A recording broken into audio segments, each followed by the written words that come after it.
What is up, guys? Today we're going to be taking a look at a Xbox 360. The customer says that doesn't read discs anymore, which is probably new laser. He's going to probably do it, but we'll take a look at it. We might be able to clean it and see if we can get it working again. So let's go ahead and go through that. First off, let's always test. So power on up.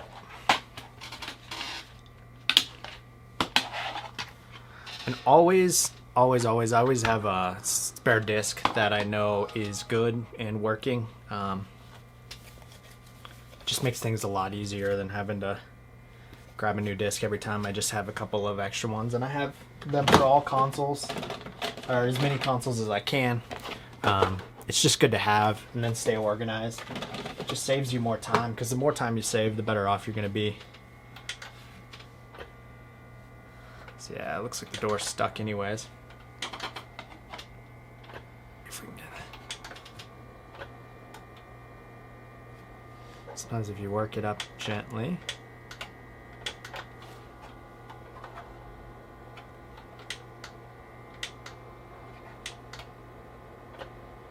Yeah. Okay, so we won't be able to test it right now. Let's go ahead and pop it open and then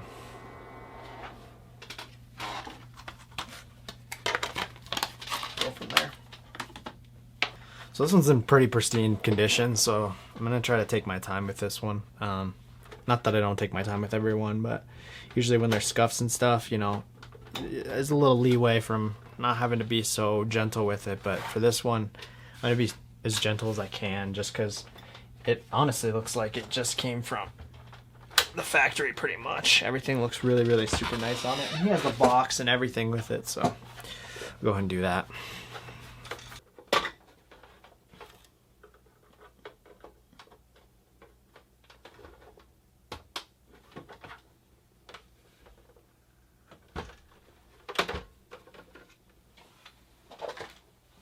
All right, so we got the top panels off. Next up, we're gonna take off the lids here. So I got this as a gift. This is so don't ask me where you get one from, but it's really, I mean, this is the tool. This is meant to open up the systems. I know a lot of people just jam in screwdrivers into here. That's something I really don't want to do at all, just because you don't want to scratch up anything. But it actually sits right inside, and it fits perfectly inside the holes, and it helps you work it all off. So we'll go ahead and do that next. All right, now that the top's off, I just I worked it around, popped it off, the back and then the front.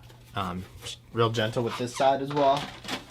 So now we got the main part. We still got the back on here, but it's because it's screwed in. I'm trying to figure out how you guys want, or how I feel like I should do this. Just because I'm sure you guys have all taken apart this, or you could see somebody who has taken apart. So I'm trying to cut out all the back, you know, the stuff that's probably the boring part. But now remove the silver. The silver screws are the ones that hold the back cover on. So we'll go ahead and take those all out first. And then we'll be able to get to the CD drive, or the DVD drive. Showing my age. They're all CD drives to me. It's a pretty common fix. I think I've done a video on the 360 before. It's pretty common that the... trying to decide if that was gold. That the belt just goes out on them, and once that happens, then you know, then you got to replace it. It just gets old. Some people like to try to boil them and get them back into shape and then put them back in. You know, I'm not a big fan of that. It's a rubber, you know, it's a rubber belt, so it's just going to stretch out again. It's just easier to just get a new one. They're super cheap. I mean, you can get a pack of them for really not very much money. All right, so take a look here. Looks pretty dusty. I mean, the outside's really, really nice, but you can check out all that dust sitting right there. So I'll probably go and just clean this out real quick, and then we'll come back and pop into this drive here. instead of repowering it back up and doing all that kind of stuff, I'm actually just going to take this out. You know what? I'll just take it out now, and then I'll clean underneath it as well. So let's go ahead and do that. All that dust, I can feel it. All right, so we got the back screws here. It's kind of funny to see the consoles that become popular over time. You know, I'm starting to see quite a bit more Xbox 360s come back into play. You know, for a while you see N64s became popular, then it became the GameCubes, a lot of the GameCube games, and GameCube started coming in. Right now I'm starting to see Wii systems, and then the Xbox 360s, which I'm really hoping that the regular Xboxes come back around, because I am sitting on a ton of those right now. It'd just be easy to get rid of them after a while. You never know though. So, all right, so here's the drive itself. Doesn't look too bad. We'll go ahead and clean the laser.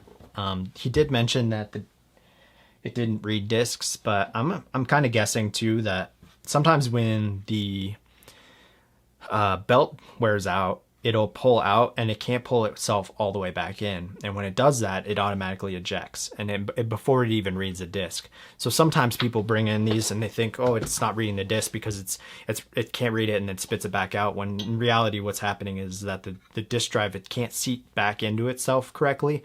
So then it just ends up just ejecting itself.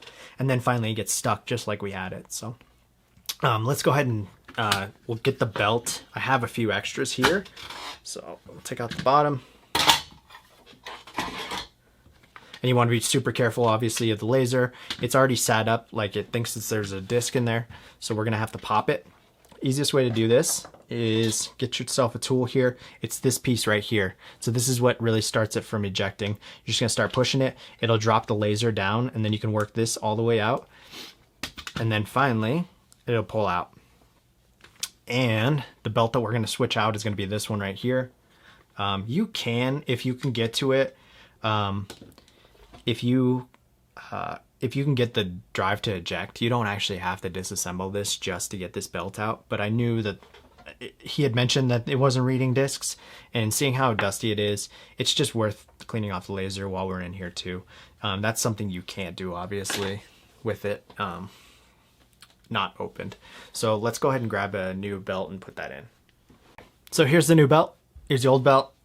I'm sure you've seen this before. I've done other videos on it, but you can take a look at how it's stretched out it gets. You just get this, because it's probably been sitting. He probably hasn't played it like all of our other like we're all collectors. We know there's consoles that we have that just sit there for a long time without actually being played. But yeah, you can tell that it's just misshapen now, and then this one's just going to be a little bit tighter. It's just going to grab onto this and help it spin a lot easier, and that's probably what's going to do it. We'll also go ahead and clean all this gunk out here. This can actually cause it to not slide as smoothly as it should. So but let's go ahead and pop this in, and like I said, you can boil it and see if that'll bring it back to shape, but it's really gonna, for me, I always feel like it's gonna dry it out. It's gonna bring it maybe just a little bit back, but it's eventually gonna dry it out, and it's gonna crack anyways. I mean, you gotta think this thing is what, I don't know, 2000. It's like at least 15 years old, so it's just worth putting in the new part. So.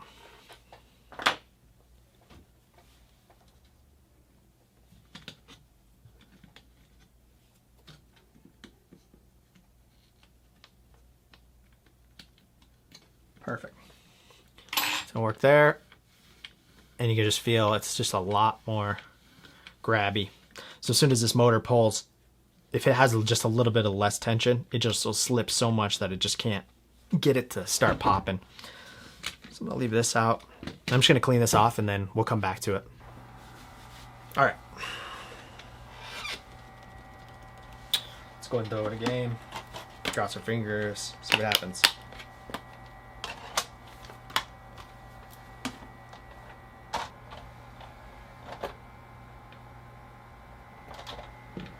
Ah, he's right. Not reading at all. Let's see. That's what happens when you lock up everything. Yeah, it's fully closing, so it's just not reading. All right. Well, okay. So I kept going back and forth. I finally decided to just bust it open, see what we could find. And I found exactly what the issue is.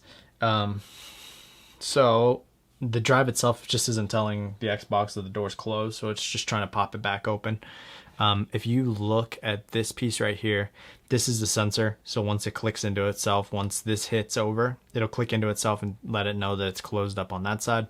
Same thing on this side. The problem is that this one got bent backwards. So every time, even if when it is closing, it's not telling it because it feels like it's still an open loop. So what we got to do is bend this guy back into place where it's straight, and then that should do it. So let's go ahead and do that. Okay, I'm going to try to give you a good look into this. I don't think I can get enough light here. But I bent this back into place, so it's just straight now. Now it's not touching itself yet. The two aren't touching each other. It just, so when this goes up, here's how the mechanism works. When it goes up, you can see this groove right here. I'll push these two together. So once I push it through, boom, it comes down, touches itself, and then it tells it that it's closed. And then same thing. So then when it comes back out, it's not touching now, so it's fine. So let's go ahead and clean this up and then get it back in and see if that's it. All right, good news is that it powered on without actually re-ejecting or starting off by just ejecting, which means that we fixed that part of it, which is nice. So let's go ahead and eject it and get a disc in there. Make sure everything's working properly.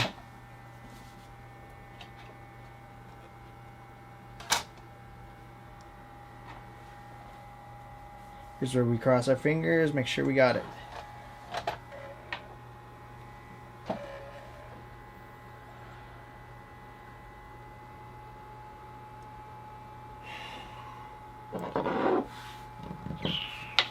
Okay.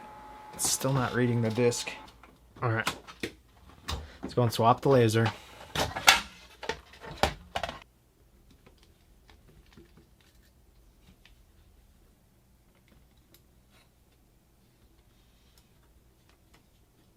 So one thing to keep in mind, let's see if I can get a good shot of this, is that whenever you get new lasers, before you put it in, you have to desolder.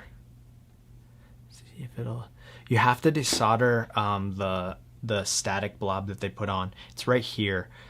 If you don't do that, it just won't work automatically. It's not going to work at all until you do that. Here's the old laser. See, all you're doing is basically desoldering that blob off of these three little pieces right here. So we'll go ahead and do that first on this laser and then toss it in and see what we do. Sorry, I totally forgot to hit record here. So all I use is just a little bit of flux, put it on top of there, put a little bit of the wick, and then just came in here just real nicely on top of it and just kind of wicked it all off. And you could tell I think it's gonna be hard for it to focus, but you just want to make sure that all three are, and there's no connections in between, so it's not shorting itself out there. All right, let's give this a test. Should be all good to go. Put a new laser in there.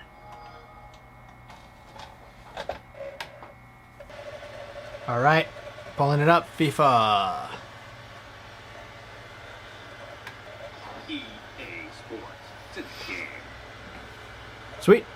Cool, guys. Let's go ahead and buckle it up, button it all up, put it all back together, and call it good.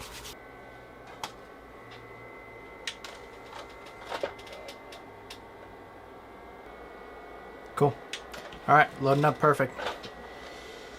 Let's go ahead and call that good. All right, guys, so got it all back packaged up. I'm putting it back in its case form, or box, I should say.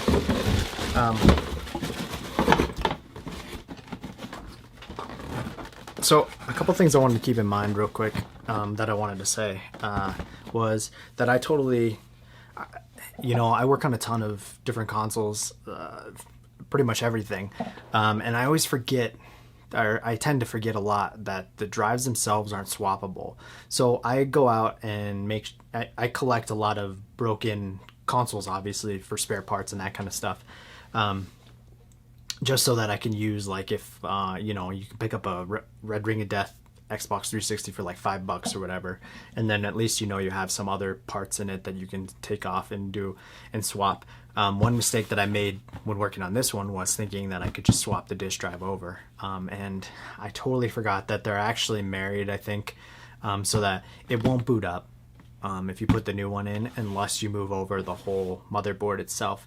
Now the motherboard itself were two different styles, so the one that I had was a completely different style than the other one, so that's why I had to go back into the broken drive and then figure out what the cause of issue was. Usually I wouldn't do that. If I could swap them out really quickly, I would do it really quickly because it would have saved me a lot more time, but since I couldn't, I was going back and forth, and then I finally realized what my mistake was, which was that I needed to move the motherboard over because I couldn't get it to boot up the disk.